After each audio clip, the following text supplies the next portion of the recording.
बिस्मिल्लाहिर्रहमानिर्रहीम। अस्सलाम वालेकुम नाज़रीन, आप देख रहे हैं news one tonight with me Syed Asim Raza. आज के प्रोग्राम में हम बात करने जा रहे हैं हुकूमत के लिए एक और अल्टीमेटम। जमात इस्लामी की जानिब से महंगी बिजली के ऊपर मुज़ाकरात के बाद इस बात पे बरहमी कि हमारे साथ जो कुछ किया गया, हमारे साथ वादा खिलाफी हो रही है। आवाम के लिए बिजली सस्ती करने का मतलब ये नहीं कहा था कि 2 माह के लिए बिजली कर दी जाए सस्ती। और ये तो बात वही आ गया ना कि ऊँट के मुँह में ज़ीरा वाली बात। या फिर अगर हम देखते हैं तो 2 माह बाद वैसे ही बिजली ने सस्ता हो जाना है, उसकी कंजम्पशन जो है वो कम हो जाती है। तो ये हुकूमत खेल खेल रही है, ये क्या खेल खेल रही है, इस हवाले से उन्होंने अल्टीमेटम दिया। इसी हवाले से मजीद आगे बात करेंगे कि क्या हुकूमती इक़दामात और माशी हालात में कुछ बेहतरी आ सकेगी। हुकूमती इक़दामात से मुराद ये है कि हुकूमत की पॉलिसीज़, क्योंकि पॉलिसीज़ का फुकदान जो होता है वो हुकूमतों को ले डूबता है। सियासी अदम इस्तेहकाम, क्या हल निकलेगा, ये ऊँट किस करवट बैठने जा रहा है, यानी कि इसका हल क्या होगा। इसके अलावा हम बात करेंगे मफाहमती हुकूमत, जिसे हम कहते हैं ना, मसालती और मफाहमती हुकूमत। जरदारी साहब हमेशा इस बात के बारे में बात करते हैं और उनको इसका बादशाह जाना जाता है।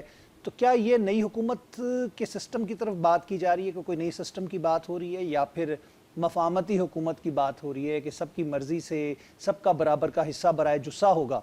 और क्या महंगी बिजली इस हुकूमत को ले डूबेगी, ये मामलात हैं। फिर साथ साथ हम बात करेंगे बुशरा बीबी और नजमुल साकिब साहब की जो ऑडियो के हवाले से केस था, उसके हवाले से जो हाई कोर्ट का फैसला है उसको मुअत्तल किया गया है, यानी कि 199 आर्टिकल की जिसे कहते हैं उससे तजावुज़ किया है, ये सुप्रीम कोर्ट का कहना है। उस हुक्म को मुअत्तल कर दिया गया है और जो 25 जून का फैसला था इस्लामाबाद हाई कोर्ट का, सुप्रीम कोर्ट ने उसको मुअत्तल किया।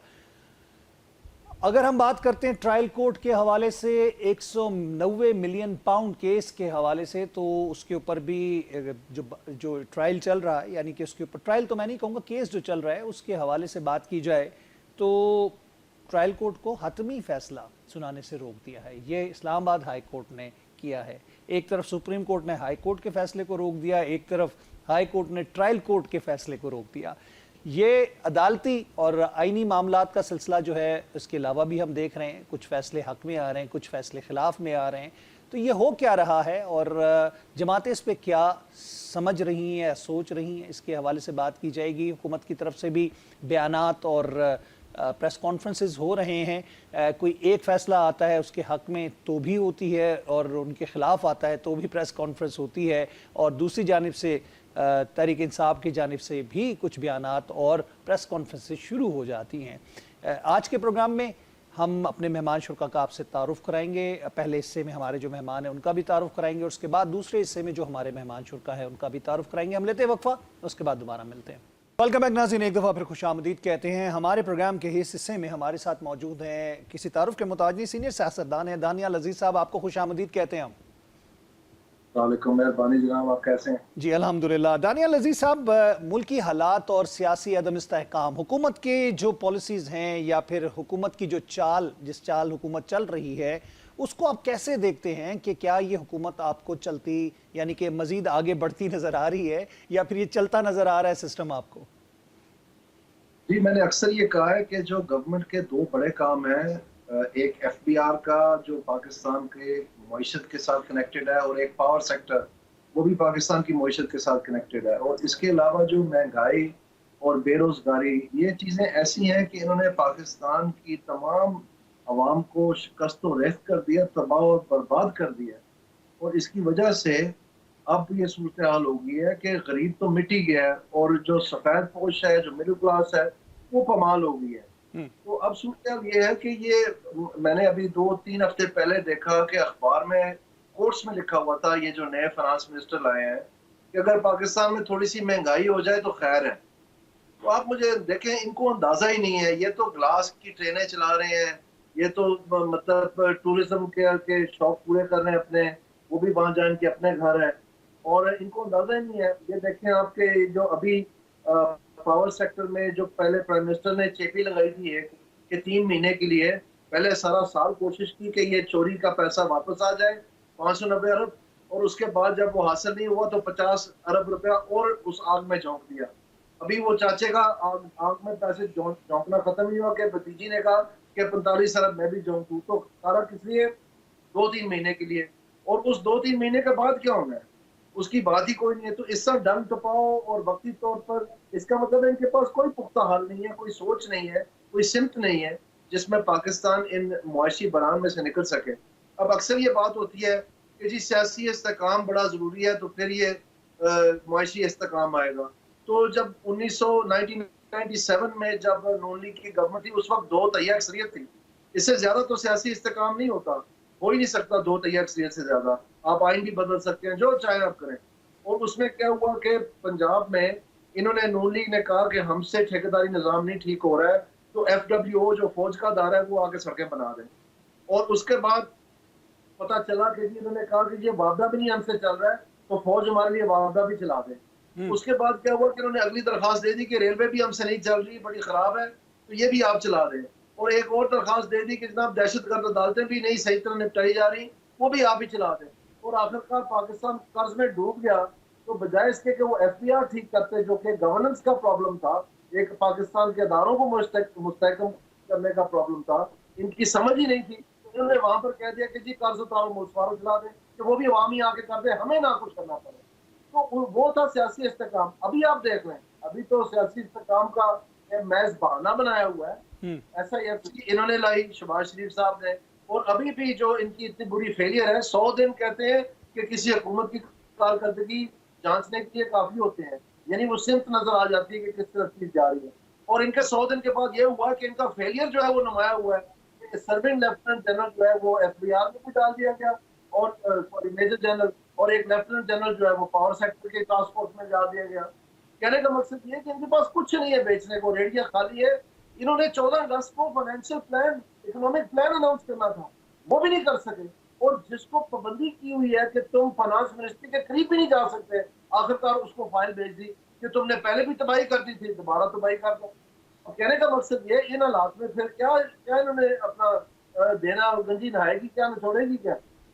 दानियल साहब, इसमें बात ये आती है कि आपने माजी का जिक्र किया, 1997 का भी आपने जिक्र किया, आपने वो तमाम पॉइंट्स बताए जिसकी वजह से हुकूमत के फेलियर्स हमें इनकी नजर आए। आप क्या समझते हैं कि बार बार ये गलतियां दोहराने का खुमियाजा अवाम क्यों भुगते? महंगी बिजली आप समझते हैं क्या इनकी हुकूमत ले डूबेगी? और जो इस वक्त बिजली के बिलों की सूरत में अवाम का इन्होंने कूड़ा किया और जिस तरह अवाम की कमर तोड़ दी, हमें तो वो जुमले याद हैं कि आपकी बिजली ने कमर तोड़ी, मैं बिजली की कमर तोड़ दूंगा।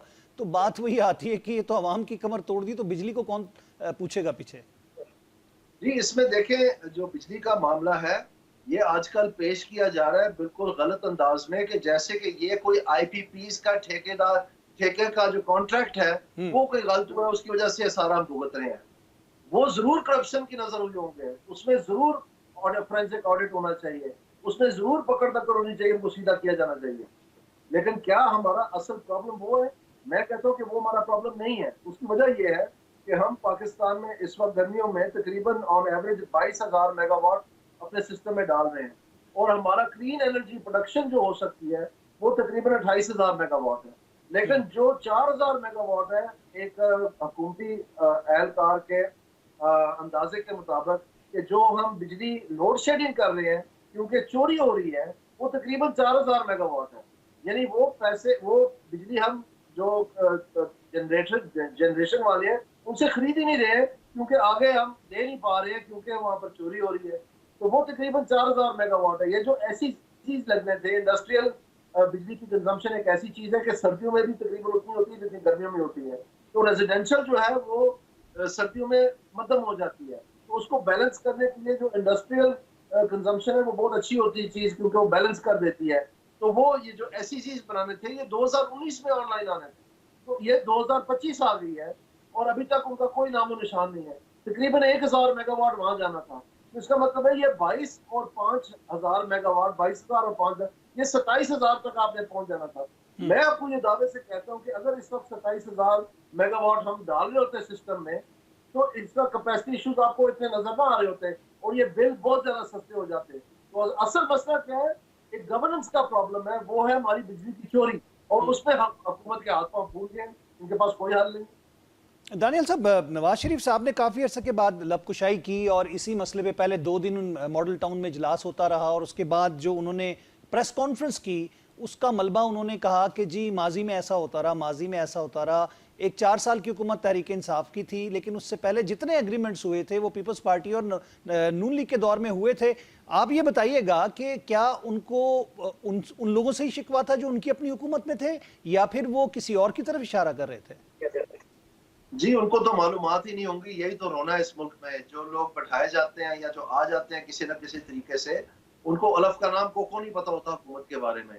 और ये जो कैपेसिटी पेमेंट्स भी इसलिए बढ़े हैं क्योंकि जो ये 2013 के बाद जो चाइना की मदद से मुख्तलिफ यूनिट्स लगे थे, उनकी जो कैपेसिटी पेमेंट है उसको फ्रंट लोड किया गया पहले 10 साल में, जबकि यूजुअली ये 25 साल के मुआहदे होते हैं।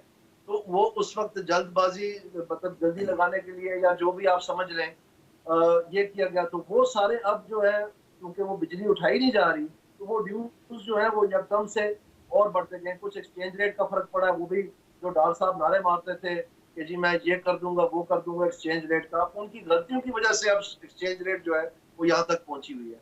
तो कहने का मकसद ये है कि उनको जरूर अपने गिरबान में झांक के देखना चाहिए था कि क्या ये जो इस वक्त पाकिस्तान की सूरत हाल है, जो 5 साल हमने ये नून लीग ने लगाए, उसमें क्या ये तबाही नहीं मची? क्योंकि उस वक्त प्राइम मिनिस्टर हाउस में बैठ के मैं आवाज बुलंद करता था। मैं ये प्राइम मिनिस्टर पाकिस्तान के साथ मैंने 2 दफा टाइम लेके मीटिंग की, ये बिजली के इशू के ऊपर और FBR के इशूज के ऊपर। और ये शहबाज शरीफ साहब जब वज़ीर आज़म थे, मुझे अस्पताल मिलने आए, इनके साथ भी मैं बाजू नोच नोच के मैंने कहा कि खुदा के लिए FBR को ठीक कर लें, लेकिन इनके ऊपर कोई असर नहीं हुआ। अब सूरत ये है कि वो खुद कह रहे हैं कि पाकिस्तान की नौ जो है ये 2 चीजों से डुबाई जा सकती है। एक जो है वो पावर सेक्टर है, दूसरा FBR है, और इनके पास किसी किस्म का कोई प्लान नहीं है। ये मैं आपको साबित हो गया। आप देख लें, ये 2-2 महीने की चेपियां लगा के भी कोई प्लान नाफिज हो सकता है। लेकिन दानियल साहब, हल क्या है? ये बात होती, हल क्या है? किसके पास हल है? या तो एक मिनट, या तो ये बात होती कि इन 2 महीने के लिए हमें ये वक्त दरकार है, इन 2 महीने में हमारा फलाना प्लान जो उसमें मुंदरजा ज़ायल जो नुकात है उसने एक्टिव हो जाना है और फिर आइंदा के लिए हम ठीक हो जाएंगे। ऐसा तो कुछ भी नहीं है, ये तो सिर्फ दम टपाओ। लेकिन हल किसके पास है?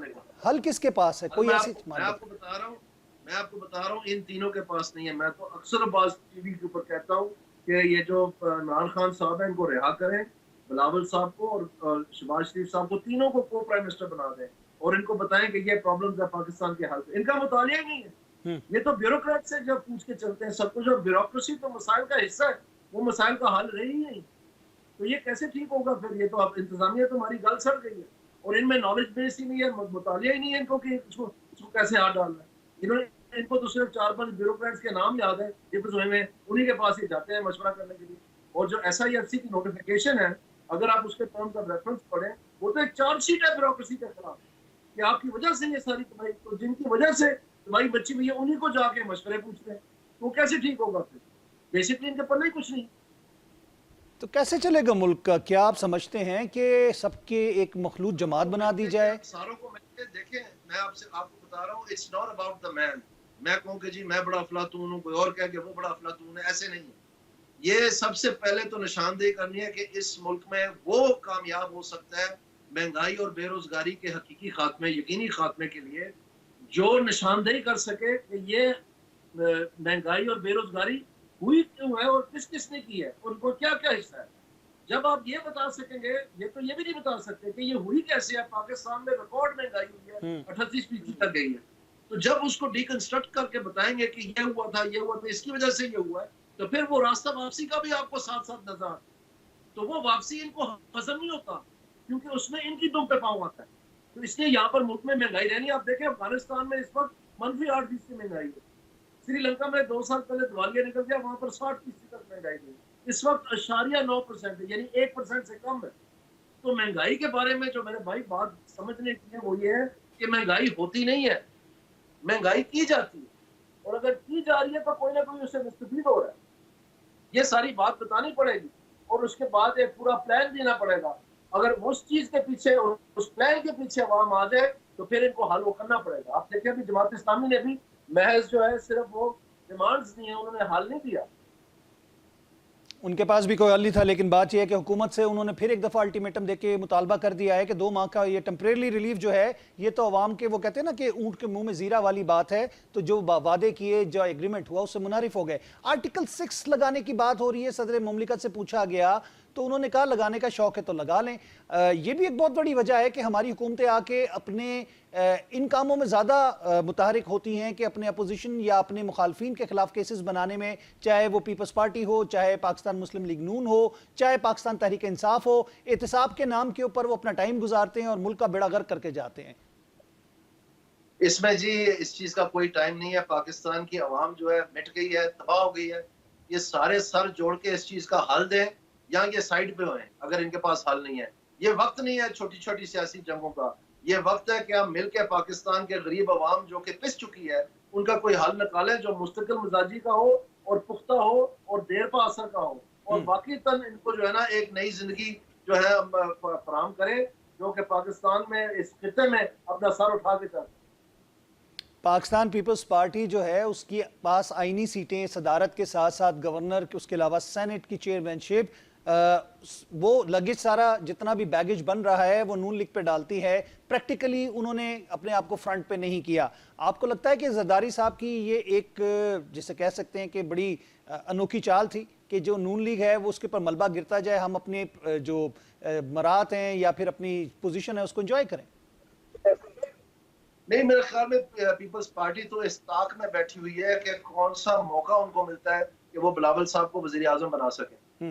और इसमें कोई मतलब अजूबा नहीं है, सियासतदानों का और सियासी जमातों का ये काम होता है। तो लेकिन उनके पास अपने ताकत में वोटिंग स्ट्रेंथ इतनी नहीं है, तो उन्होंने किसी न किसी कोalition में भी नहीं जाना जो बिलावल साहब को आगे करे। तो वो उन्होंने पहले पीटीआई के साथ कोशिश की, वो कोशिश कामयाब नहीं हुई, यहाँ इजाजत नहीं दी गई जैसे भी है। तो ये इस बात में बैठे हुए हैं कि जिस वक्त ये फेल हुए जो कि ये हो रहे हैं, तो फिर एक नई शक्ल बनेगी तो शायद उसमें इनका जो है जो इरादे हैं वो पूरे हो जाएं। इसका भी मुझे सोच है। दानियाल साहब, क्या आप समझते हैं कि इस भेड़ चाल के ऊपर इस मुल्क को सर्वाइवल के चांसेस नजर आते हैं? आपके माशी हालात देखें, अवाम के हालात को देखें, आप समझते नहीं है कि इस वक्त अवाम के अंदर ये बातें गर्दिश कर रही हैं कि शायद सिस्टम चेंज होने वाला है? जी, मुल्क तो कहीं नहीं जा रहा। सवाल ये है सिस्टम चेंज से भी कुछ नहीं होना। मैं बार बार आपसे कह रहा हूँ कि इट्स अबाउट द प्लान। तो आप प्लान दें। अभी ये 590 अरब इन्होंने इकट्ठा करना था सितंबर से, सितंबर फिर आ गया। 590 अरब में से सिर्फ ये 85 अरब इकट्ठा कर सके हैं, यानी 500 अरब रुपए का टीका लग गया है। बजाय कि ये वो मुतालिया हमें पेश करें कि हमारी ये गलतियां थी और अब हम इस रास्ते पे चल रहे हैं और इतनी देर में हम आपको रिलीफ देंगे, इन्होंने सिर्फ ये किया कि अपने फेलियर को छुपाने के लिए, ढांकने के लिए 2-2 महीने की चेपी लगा दिया कि चलो लोगों का मुंह बंद हो जाए किसी तरह। अब ऐसे तो नहीं पॉलिसी चलती ना, गवर्नमेंट ऐसे नहीं चलती। ये कोई कामयाबी का राज नहीं हो सकता है कौम का। जी दानियाल साहब, एक चीज़ ये बताइएगा कि सियासी इस्तेहकाम के लिए आपने कहा कि सबको बिठा लेना चाहिए, खान साहब को भी रिहा कर देना चाहिए। आप समझते हैं कि इनको बिठाने वाला कोई एक ऐसा होगा जो चाहेगा कि ये बैठ जाए? ये इनको आज खुद फैसला करना चाहिए। अगर ये फैसला नहीं करेंगे, और ये इसलिए नहीं कर रहे फैसला क्योंकि इनको पता है कि अगर हम इकट्ठे भी बैठ गए तो हमसे कोई खातर खा प्लान नहीं बनना। देखिए, प्लान हवा में से नहीं उतराता कि 4 लोग इरादा कर लें तो हार्ट सर्जरी हो जाती है। उसके लिए एक पूरी प्रैक्टिस चाहिए, ट्रेनिंग चाहिए, एक मुतालिया चाहिए, एक उसके पीछे पूरा नॉलेज बेस है, तजुर्बा है सारा। फिर जाके आप कहते हैं कि ठीक है मैं हार्ट सर्जरी कर सकता हूँ, ये इसके नुकात है, ये सब मैंने करना है। अब पाकिस्तान में सर्जरी की जरूरत है, तो आप कहते हैं कि ये रातों रात सर्जरी, तो बेचारे सिर्फ ये रेवड़ियां बांटने वाली सियासत इनको आती है कि डेवलपमेंट स्कीम बांट दें और वोटें खरीद लें, लोगों को प्लाट बांट दें और वोटें खरीद लें, किसी को कोई ठेका दे दें और वोटें खरीद लें, और अवाम को भी जो है कोई ना कोई सहूलियात फराहम करके जो कि वैसे ही उनके पैसों में से है, या अगर पैसे भी खत्म हो गए तो कर्ज लेके आने वाली नस्लों को डुबो के अपना वो सियासत चलाएं। हवा में ट्रेनें चला दें, हेलीकॉप्टर चला दें, ग्लास ट्रेनें चला दें, लैपटॉप बांट दें, जो बढ़ सकता है बांट दें, मोटरसाइकिल बांट दें, व्हील चेयर बांट दें, सोलर पैनल बांट दें, कोई और चीज किसी तरह जो है हमें जो है ना रखेगा। लेकिन जो असल काम पाकिस्तान को चाहिए वो तो उसकी सरफेस भी नहीं स्क्रैच कर रहे, उसका सिरा भी नहीं मिला। कहने का मकसद ये है कि इनसे ये उम्मीद रखनी ये फजूल है। लेकिन उसके लिए मवाफिक हालात भी होने चाहिए। और दूसरा ये कि आईएमएफ के कंडीशंस के मुताबिक तो आप बगैर उनके कहे आप अपना एक बाल भी नहीं हिला सकते, यानी कि आपके पास पॉलिसीज आईएमएफ से बन के आ रही हैं, जिसके वजीर खजाना ने भी और वजीर आजम ने भी इसके ऊपर ऐवान के अंदर खड़े होकर बात की कि हमें तो ये कहा गया और हम ये कर रहे हैं, हमारी मजबूरी है। तो फिर इसका मतलब तो ये है कि उसके मुताबिक तो आप मजीद दलदल में फंसते जाएंगे। अगर आपको कोई डॉक्टर आके ये बात कहे कि कि आप जितनी चीनी खाएंगे उतनी आपकी तबाही होगी और इसको आपने खत्म करना है। और ये सिर्फ आपको फिलहाल जो है ना, जहां आप एक बोरी चीनी की खा रहे थे, आपने एक चम्मच चीनी खानी है, ठीक है। और मैं बजाय उस चम्मच चीनी को भी रोकने की कोशिश करूं ताकि मैं सेहतयाब हो जाऊं, मैं जब डॉक्टर गुसल खाने जाता है तो मैं किचन में भाग के 2-4 जो है ना देचकियां चीनी की खा जाता हूँ। तो ये IMF का और पाकिस्तान का ताल्लुक है। तो आप मुझे बताएं, फिर वो जो किचन में घुस के चीनी खा रहे हैं वो बाकी सारी कौम की सेहत खराब कर रहे हैं, वो कैसे रुकेगा? इन जमातों का ये हाल है। ये क्यों 22 दफा गए IMF के पास? IMF का हर नाम इन्होंने लगा दिया कि सब कुछ गलत IMF ने किया है। आपको पता है IMF ने इनको कहा है कि आप IBPs के कॉन्ट्रैक्ट को रिविजिट करें। IMF कोई सादा अदारा है या उनको पता ही नहीं है बैनुल अक़वामी सतह पे क्या कॉन्ट्रैक्ट्स हैं या क्या हो रहा है? पहली कंडीशन सर्कुलर डेट की ही थी और उन्होंने कहा था कि इन एग्रीमेंट्स को रिविजिट करें, तो अभी तक उसका तो जिक्र नहीं किया गया। तो बाकी हर चीज आप IMF का नाम लगा देते हैं। जब IBPs को रिविजिट करने में वो कहते हैं हम नहीं कर सकते, हम नहीं कर सकते, वो फौरन आप जवाब दे देते हैं। क्यों? बाकी आप सब कुछ जब IMF के नाम डाल रहे, ये भी जो वो काम कह रहे हैं करें ना, क्योंकि ये सारे खुद घुसे हुए हैं उधर और पाकिस्तान का खून पी रहे हैं। दानियाल साहब, हम अवाम के लिए दुआ गो तो ज़रूर हो सकते हैं, लेकिन इसका कोई ना कोई सलूशन, कोई ना कोई हल अवाम चाहती है कि सियासतदान हो, चाहे कोई भी सिस्टम आए, लेकिन इस अफरेद से जान छूटे। जो महंगाई का अजाब उन पे लागू कर दिया गया है, उनको उसमें बोझ तले दबा दिया गया है। आप क्या समझते हैं, क्या मशवरा है अवाम के लिए कि वो अपनी ज़िंदगियाँ एक वक्त रोटी छोड़ के गुजारना शुरू कर दें? क्या वो तवक्को करने के लिए किसी एक सियासी जमात के पीछे चलना शुरू हो जाए? क्या करे अवाम? बिल्कुल भी नहीं। ये खुद माशाल्लाह पाकिस्तान में अब हमारी जो आवाम है, इतने टीवी चैनल बन गए हैं, 20 बरस से, पिछले 14 बरस से सोशल मीडिया चल रहा है और इतनी अवेलेबिलिटी होगी, इतनी फरहमी होगी इंफॉर्मेशन की कि ये अब देखें आने वाले दिनों में ये बात बतानी शुरू करनी है कि ये महंगाई किस तरह हुई और किसने की। उस बात को सुने और उसको जांचने का मौका मिले आपको, तो फिर आप मुतालिया करें कि अब हमारे वोट का हकदार कौन है। वो किसी शख्स के पीछे ना जाएं, उस प्लान के पीछे जाएं जिससे बेरोजगारी और महंगाई का यकीनी खात्मा होना है। ये जरूरी है।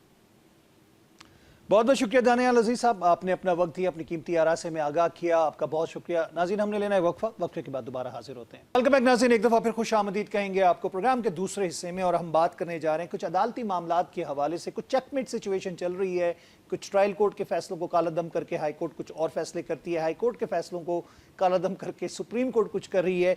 ये सिलसिला चल रहा है कुछ तहरीक इंसाफ के हवाले से भी, और अगर हम बात करें 190 मिलियन पाउंड केस के हवाले से बात करें तो ट्रायल कोर्ट को रोक दिया गया है। हाई कोर्ट की जानिब से इस्लामाबाद हाई कोर्ट का फैसला आया कि जी वो फैसला ना सुनाएं, बस ट्रायल जारी रखें। उसके बाद इस्लामाबाद हाई कोर्ट के फैसले को अगर देखा जाए तो उसको सुप्रीम कोर्ट ने जो ऑडियो लीक्स नजमुल साकिब और बात करें अगर बुशरा बीबी साहिबा के केस के हवाले से, ऑडियो लीक के हवाले से, उसमें बात की गई है। 2 अदद जजेस साहबान ने ये कहा है कि क्या ये तयन हो गया कि रिकॉर्डिंग कौन कर रहा है, और एक जज साहब कहते हैं कि क्या सच सामने लाने की हिम्मत किसी में नहीं है और सच को सुनने की किसी को हिम्मत नहीं है, इसीलिए केस को सुना जा रहा है। ये कहना है जस्टिस अमीनुद्दीन साहब का। और उसके बाद हम बात करते हैं दूसरे जज साहब की, तो फिर वो भी यही कह रहे हैं कि जी कुछ सच की तरफ भी बढ़ना चाहिए। हमारे मेहमान शुरा इस सेगमेंट में हमारे साथ मौजूद हैं सेनेटर डॉक्टर हुमायूं मोमिन साहब, आपको खुशामदीद कहते हैं, तहरीक इंसाफ से आपका ताल्लुक है, सीनियर रहनुमाए हमारे साथ तशरीफ़ रखते हैं स्काइप पे। नवीद मलिक साहब, साबिक इस्लामाबाद हाई कोर्ट बार के प्रेसिडेंट भी हैं, सीनियर सियासतदान कानूनदान हैं, आपको भी खुशामदीद कहते हैं। हुमायूं मोमिन साहब, ये चेकमेट सिचुएशन हम देख रहे हैं और कुछ फैसले किसी के हक में आ रहे हैं, कुछ फैसले किसी के हक में आ रहे हैं, और जिसके हक में आते हैं वो तारीफ करता है, जिसके खिलाफ आते हैं वो प्रेस कॉन्फ्रेंसेस करता है। खैर, प्रेस कॉन्फ्रेंसेस तो दोनों तरफ से हो रही हैं। इन फैसलों को आप कैसे देख रहे हैं जो इस वक्त अदालती मामलात में नजर आ रहे हैं? बिस्मिल्लाहिर्रहमानिर्रहीम, इय्याका नाबुदु व इय्याका नस्तईन। देखिए, ये जो जैसे आपने कहा है कि फैसले कभी किसी के हक में आते हैं, कभी किसी के खिलाफ आते हैं, वो अपनी जगह पर है। लेकिन इस फैसले में अगर आप देखा जाए, इसमें सबसे इम्पोर्टेंट चीज़ ये है कि पहले ये देखा जाए कि जिस तरीके से पहले आप डिटरमिन करें कि ये क्या वाकई जो ऑडियो लीक्स या जो चीज़ें हैं ये किसने, आप इसको एज एविडेंस, इसकी ऑथेंटिसिटी, वो सारी चीज़ें कर रहे हैं नहीं कर रहे हैं, वो चीज़ें कर लें।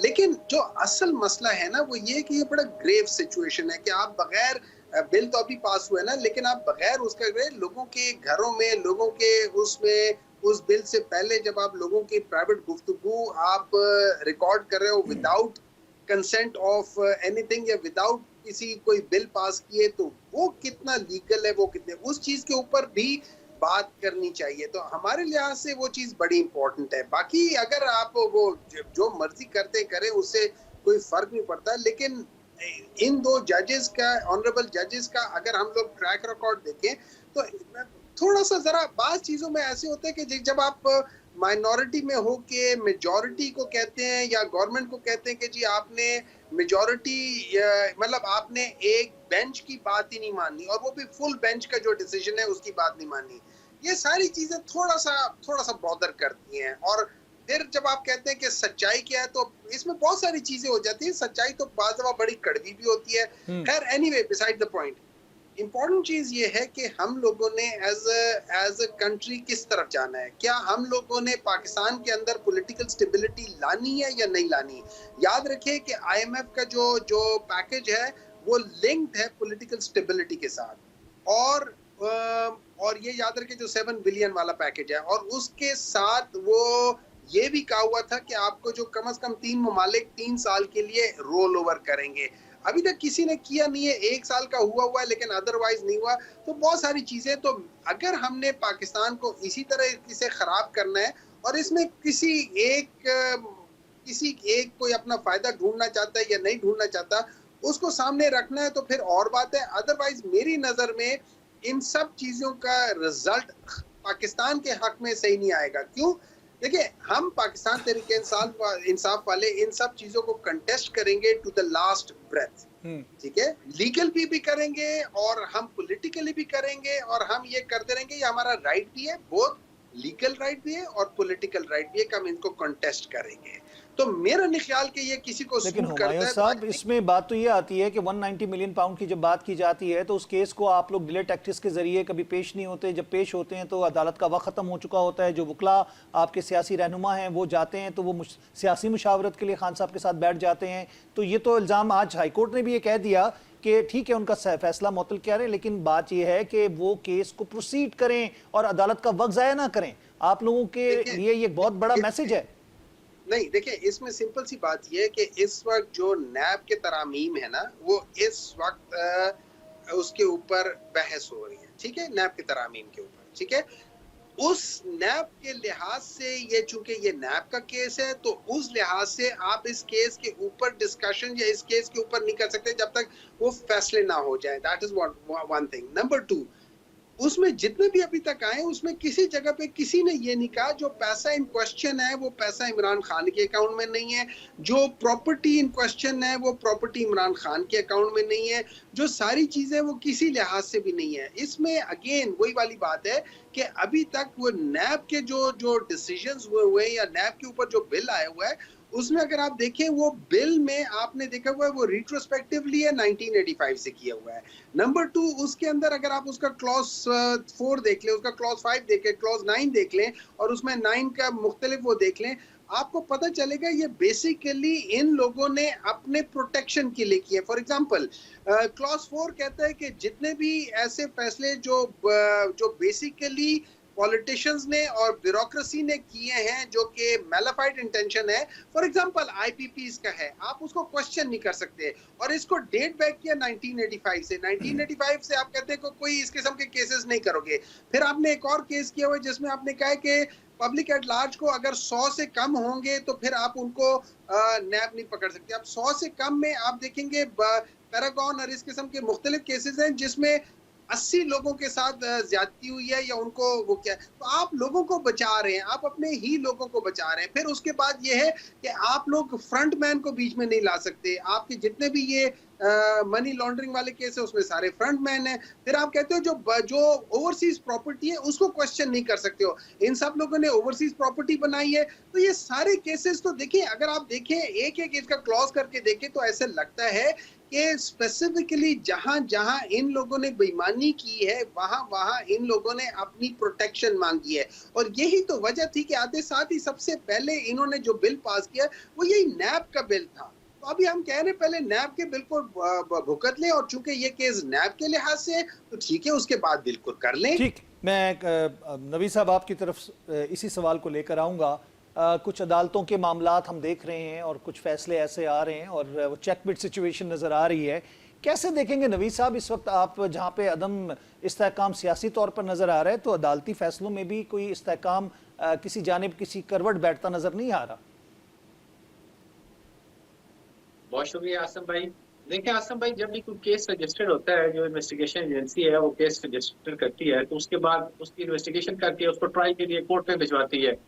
आगे कोर्ट उसमें एविडेंस मंगवाती है, उसको पूरा ट्रायल करती है, और ट्रायल करने के बाद देखती है कि क्या इसमें कोई ऐसा मवाद है जिससे वो जो अक्यूज है वो कनेक्ट हो सके। तो फिर उसको अगर कोई ऐसा मवाद होता है तो उसको सजा देते हैं, नहीं तो वो क्विट कर देते हैं।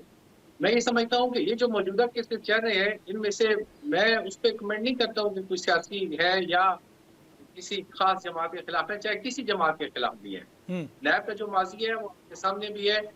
नैब को हमेशा जो गवर्नमेंट आई है वो इस्तेमाल करती रही है अपने हक में और मुखालफिन को दबाने के लिए, और उसमें जो अमेंडमेंट है वो इस वक्त सुप्रीम कोर्ट में वो केस जेर समाअत है। ज्यादा उस पर तो ज्यादा कमेंट नहीं किया जा सकता, लेकिन जो केसेस हैं उनको अदालतों में आप ट्रायल करें। अगर आप ये समझते हैं कि आप बेगुनाह हैं तो फिर अदालतों में आप उन केसेस को आप ट्रायल करें, उनका फैसला करवाएं। देखिए, अगर आप ये समझते हैं, आप कह रहे हैं कि एक कोर्ट फैसला करती है, दूसरी सस्पेंड कर देती है, तो अगर एक कोर्ट आपको सजा देती है तो आप उस फैसले से डिससेटिस्फाइड है तो आप उस पर अपील करें हाई कोर्ट में। हाई कोर्ट अगर देखेगी कि ट्रायल कोर्ट का फैसला दुरुस्त नहीं है, उसको सेटिस्फाइड कर देती। फिर भी आप नहीं सेटिस्फाइड है तो सुप्रीम कोर्ट में जाए, तमाम अदालतें मौजूद हैं। तो अदालतों का तो ये हमेशा नाज़रीन, एक दफ़ा फिर खुशामदीद कहते हैं। नवीद साहब, अदालतों को सियासत में घसीट लिया गया है। हम देख रहे हैं कि अदालती फैसलों को भी सियासी तौर पर डिस्कस किया जाता है, चाहे हुक्मरान जमातों की बात की जाए या फिर अपोजिशन के हवाले से बात की जाए। आप क्या समझते हैं कि जजेस के लिए ये इस वक्त बहुत मुश्किल सूरत हाल नहीं बन गई? आसिफ भाई, मैं हमेशा हर जगह जहाँ पे भी कोई बात हुई मैं ये कहता था कि हम इलेक्ट करके अपने जो नुमाइंदे हैं वो कौमी असम्बली में भेजते हैं, और इसलिए भेजते हैं कि वो वहाँ पे कानून साजी करें। अगर किसी जगह कोई तशरीह की जरूरत है तशरीह करें, कोई आईनी तरमीम की जरूरत है आईनी तरमीम करें, और लोगों के मफाद के लिए काम करें। जब हम पॉलिटिशियन एक दूसरे की गवर्नमेंट गिराने के लिए असम्बलियों से निकल कर अदालतों में आ जाते हैं, तो फिर एक तो हम अदालतों में गैर जरूरी बोझ डालते हैं, और उसके बाद फिर वो सियासी केसेस फाइल कर करके हम अदालतों को भी उस में गंदा कर देते हैं। मैं तो ये कहूंगा कि मजबूरन जब अदालत में कोई केस जाएगा तो अदालत ने तो कोई फैसला करना है। किसी एक फरीक के हक में करेगी, किसी एक फरीक के मुखालफ में करेगी। जिसके हक में होगा वो कहेगा बहुत अच्छा जज है, बहुत अच्छी अदालत है, इंसाफ का बोलबाला हो गया, और जिसके मुखालफत में जाएगा वो कहेगा बहुत जुल्म हो गया, जज साहब ने फेवरिज्म कर दी, उनको फेवर दे दी। इस तरह की जो चीज है, या अदालत जज साहब के खिलाफ आप लिखना शुरू कर देंगे या आप अदालतों के खिलाफ लिखना शुरू कर देंगे। तो ये बुनियादी नाकामी सियासतदानों की है। इनको सियासी मुकदमात जो है वो अदालतों में लेके ही नहीं आने चाहिए, और फिर जब ले आते हैं अनफॉर्चुनेटली फिर अदालतों को तो किसी साइड पे उन मुकदमात को लगाना है। और सबसे बड़ा नुकसान जो इस हालात में हो रहा है आसिफ भाई, वो जो जेन्युइन लिटिगेंट्स हैं उनका नुकसान हो रहा है। सुप्रीम कोर्ट छोटा सा केस भी हम फाइल कर रहे हैं वो नहीं फिक्स हो रहा। हर जगह यही बात आती है, वो जो पीटीआई की अपीलें लगी हुई हैं, वो जो न्यू लूप की अपीलें लगी हुई हैं, वो इलेक्शन कमीशन की अपीलें लगी हुई हैं, अभी कोई टाइम नहीं है।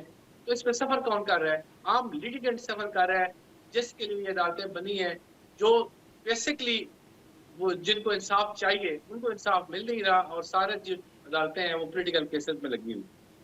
हुमायूं मोमिन साहब, आपने भी गुफ्तगू सुनी नवीद मलिक साहब की। आप क्या कहते हैं कि इस वक्त जो दबाव है अदालतों के ऊपर वो सियासी जो केसेस हैं उनकी वजह से ज़्यादा है? साइलिन को हमने खुद देखा प्रैक्टिकली, जिस तरह नवीद साहब बता रहे हैं कि बहुत सारे बहुत दूर से केसेस के लिए वो आते हैं और उनको डेट दे दी जाती है, या उनका केस सुना नहीं जाता, या उनका केस लगता ही नहीं है। तो ये तो सियासी दबाव जो है अदालतों पे हमारे सियासतदान ही डाल रहे हैं ना। देखिए, मैं एग्री भी करता हूँ और मैं डिसएग्री भी करता हूँ। मैं एग्री इस बात पे करता हूँ कि वाक़ई इसमें अदालतों पे दबाव है, और अब अदालतों पे दबाव देखिए खाली केसेस का नहीं है, अदालतों पे दबाव और चीज़ों का भी है। उन केस को मैनिपुलेट करने का भी है। हमने मुख्तलिफ जजों को मुख्तलिफ टाइम पे अब सिर्फ आज के ये 6 ये जज इस्लामाबाद के और लाहौर हाई कोर्ट के और पेशावर हाई कोर्ट के और सिंध के, सिर्फ इनकी बातें नहीं है, उनसे पहले भी कितने हैं। हमने जस्टिस सिद्दीकी साहब की बात सुनी है, हमने बहुत सारी बातें सुनी है, वहाँ पे मैनिपुलेशन अपनी जगह पे होती है।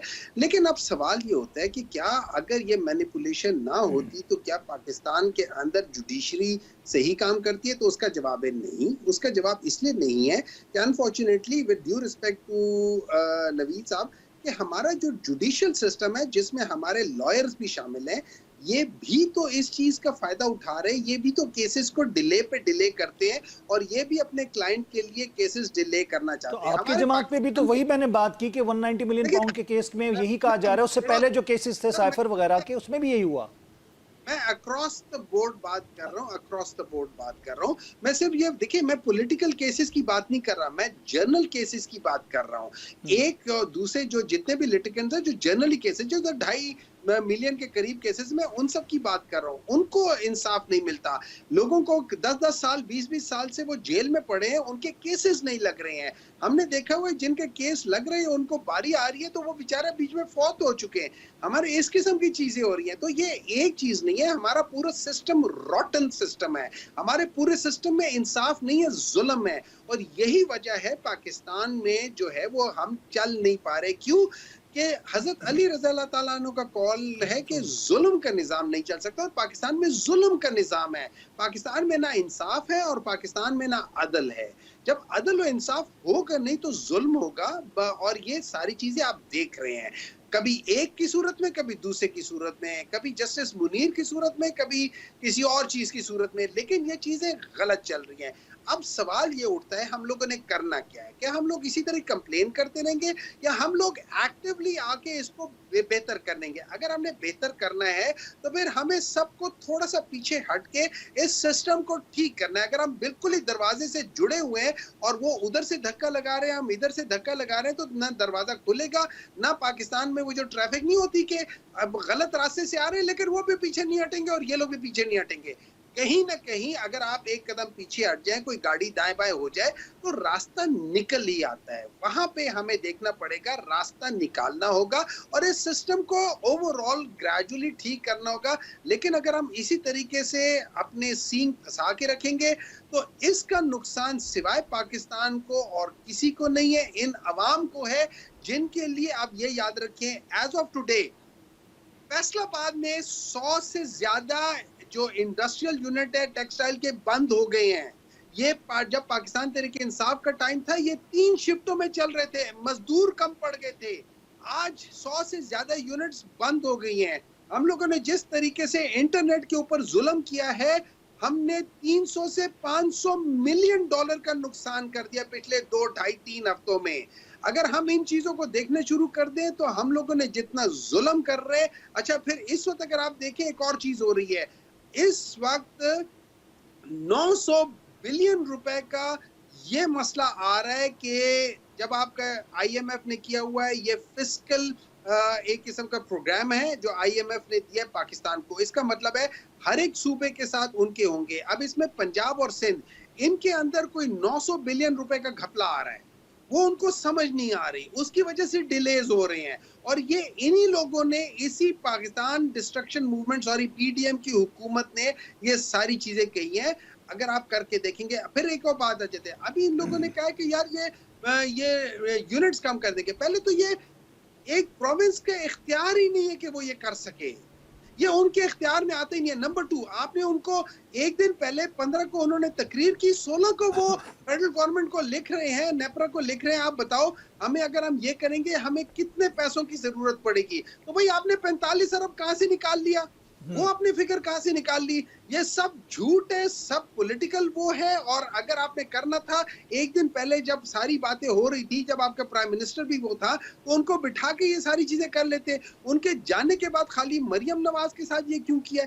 ये सारी बदनीयत पर है। ये याद रखिए, इन 2 पॉलिटिकल पार्टीज ने 1980s ऑनवर्ड टिल 2000 एंड 2010 तक, मैं इनकी हुकूमतों को हटा दे 2008 तक, यही दो पार्टियां मेनली रही है। इन्होंने इस मुल्क को नाकाबिले माफी नुकसान दिया है इन टर्म्स ऑफ आईपीपी, ठीक। In terms of PIA, Naveed साहब की तरफ बढ़ूंगा। नवीद साहब, कंक्लूडिंग मैं बात करना चाहूंगा कि आप समझते हैं कि अदालतों के ऊपर से बोझ कम करने के लिए हमें कुछ स्पेशल कोर्ट्स बनानी पड़ेंगी सियासतदानों के लिए? क्या आप ये समझते हैं, या जजेस के हवाले से हमें सोचना पड़ेगा कि उनकी तैनाती जो है वो किस हवाले से होती है, क्या मेरिट है? मैं सर के बड़े एहतराम के साथ सर जरा वो जो हमारा टॉपिक था उससे थोड़ा हट गए। देखिए, हम अदालतों में मुकदमात के हवाले से बात कर रहे थे और सर ने जो बात की कि इसमें वकील भी कसूरवार है, तो जब आप वकील को केस देंगे तो जिस वकील को, खास तौर पे पॉलिटिकल केसेस की बात कर रहा हूँ, तो जिस पार्टी का केस कमजोर होता है उसमें ऑफकोर्स पार्टी की डायरेक्शन होती है कि इसको डिले करें, तो वकील का पर्सनल मैटर तो नहीं होता। दूसरा हमेशा यही है कि फिर बात वही है कि पॉलिटिशियंस को चाहिए था कि अपने जो डिस्प्यूट्स हैं आपस में बैठ के हल करें। आप मुझे ये बताएं, अगर अदालतों में केसेस को मैनिपुलेट किया जाता है तो इदारों को इनवाइट जाके कौन करता है? देखिए, पिछले दफा इदारे तो कहते थे कि भाई हमें आप रहने दें, न्यूट्रल रहने दें, फिर उसके बाद इदारों को क्या क्या नहीं कहा गया, फिर उसके बाद आज भी क्या नहीं कहा जाता कि हम पॉलिटिकल पार्टी से बात नहीं करेंगे, हम एस्टेब्लिशमेंट में बात करेंगे। जब आप इदारों को साइड लाइट नहीं करेंगे, उनको अपने जो उनके काम है अपने हदूद के अंदर नहीं करेंगे, और आप जो तमाम सियासी मामला हैं तमाम सियासी पार्टियां मिलकर हल नहीं करेंगी, तो तब तक तो मामला नहीं ठीक हो सकते। सही। तो बाकी जो सर बात, ये तो फिर सियासी अदम इस्तेकाम तो है इस मुल्क में, और जब तक सियासी अदम इस्तेकाम है, ना कोई इन्वेस्टमेंट करेगा, ना कोई कंपनियां आएंगी, ना कोई प्रोजेक्ट लगेंगे, और मुल्क पीछे से पीछे चला जाता रहेगा। आप देखें, हमसे नवीद साहब, मैं आखिरी बात पूछूंगा। आपने सियासी अदम इस्तेहकाम की बात की, हमने तो अदालती अदम इस्तेहकाम भी देखा, और यही बाज़गश सुनी कि शायद अदालतों में भी आपस में जजिस में इख्तलाफात आते हैं। आसम भाई, हमारी अदालतों का माजी कोई शानदार नहीं रहा, इसमें कोई शक नहीं है, लेकिन मैं फिर वो सर की बात आगे बढ़ाऊंगा कि अब हमने आगे क्या करना है। क्या हमने अदालतों को इसी तरह हमने खराब करते रहना है, या अदालतों को अपना काम करने देना है? जो असल लिटिगेंट्स है, अदालतों को ये मौका देना है कि आप उनको इंसाफ करें, आप उनके केसेस की समाअत करें, और जो लोग बेचारे इंसाफ के लिए तरस रहे हैं उनको इंसाफ उनकी दहलीज पे मिले। जब तक हम अपने मामलात, सियासी मामलात अदालतों से निकालेंगे नहीं और मामलात आपस में बैठकर हल नहीं करेंगे, ये मामला फिर दुरुस्त नहीं होगा। अगर सियासी मुकदमा अदालत में जाएगा, जाहिर बात है हर पार्टी अपने तौर पे जोर भी लगाएगी। सियासी मामलात को सियासी प्लेटफॉर्म्स के ऊपर ही हल होना चाहिए। अदालतों में लाने से अदालतों का जो निज़ाम है उसके ऊपर भी सवालिया निशान आते हैं। नवीद साहब, आपका बहुत बहुत शुक्रिया। हुमायूं मोमिन साहब, आपका बहुत बहुत शुक्रिया। नाज़रीन, प्रोग्राम का वक्त ख़त्म हुआ चाहता है, यही था आज के लिए जो कुछ आपके सामने हमने पेश किया। उम्मीद है कि इस वक्त के हालात और वाक़यात को देखते हुए फैसला आप खुद करेंगे। मैं चाहूँगा आपसे इजाज़त, अल्लाह ने के बाद।